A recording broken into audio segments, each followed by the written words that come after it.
আসসালামু আলাইকুম বন্ধুরা, শুভ সকালবেলা। আইলাম আমার লেবু বাগানের ভিতরে। দেন লেবু কিরকম সুন্দর লেবু হয়েছে। হুম, এই যে লেবু হয়ে গেছে তো সব গাছে লেবু আছে। লগদ্দা হ্যাঁ, সকালে বাগানে ঢুকলাম হয়েছে, সব গাছে লেবু আছে। কত সুন্দর সুন্দর লেবুগুলো দেখছেন? এই যে লেবু, লেবুটি সুন্দর না? এটা হলো গ্রামের ভিতরে অন্যরকম লেবু। এই লেবুটা, এই যে এগুলো আপনার খুব স্বাদের লেবু, খুব স্বাদের গাছ। এই যে ছোটো, এগুলো বড় হয়ে যাবে তো কিছুদিনের ভিতরে বড় হয়ে যাবে। এই যে সুন্দর সুন্দর লেবু গাছেতে আছে। এই লেবুগুলি আবার অন্যরকম, খুব স্বাদ আছে, গ্যারান। জি, আজকে সকালবেলা আমার লেবু বাগানে ঢুকলাম না করে।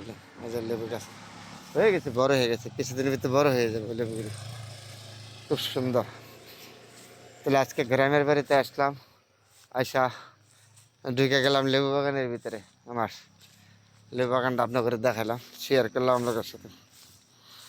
এই যে এই যেন এক দুই ঠাকুরা তিন ঠাকুরা ফুল পড়তেছে, এখন ফুল ফুরবে, এখন সিজন তো আরো ফুল পড়বে, গাছগুলি ভর্তি থাকবে লেবু বাগানটাতে। পিছনে দেখেন, এগুলি সম্পূর্ণ লেবু বাগান। এই লেবুগুলি খুব দাম, এখন আবার কিছু দাম আছে তো, আগে খুব দাম থাকে না, খুব গ্যারান লেবুগুলি। তাহলে আজকে আসলাম বাড়ি থেকে, আইসা আপনাগুলোকে শেয়ার করলাম আমার লেবু বাগানের ভিতরে। এই যে ছোটো ছোটো, এগুলি ছোট্ট, আর বড় হবে কিছুদিনের ভিতরে, বড় হয়ে যাবে।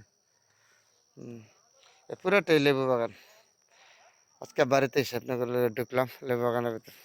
ফুল পড়বে এখন, আর ধরবে, খুব সুন্দর। যখন সময় পাই তখন চলে আসি নিজের গ্রামের বাড়ি থেকে। পুরাটাই লেবু বাগানটা খুব সুন্দর না? আপনাদের সাথে শেয়ার করলাম বন্ধুরা। এবং লেবুগুলি এখনো বড় হচ্ছে না, হবে কিছুদিনের ভিতরে বড় হয়ে যাবে।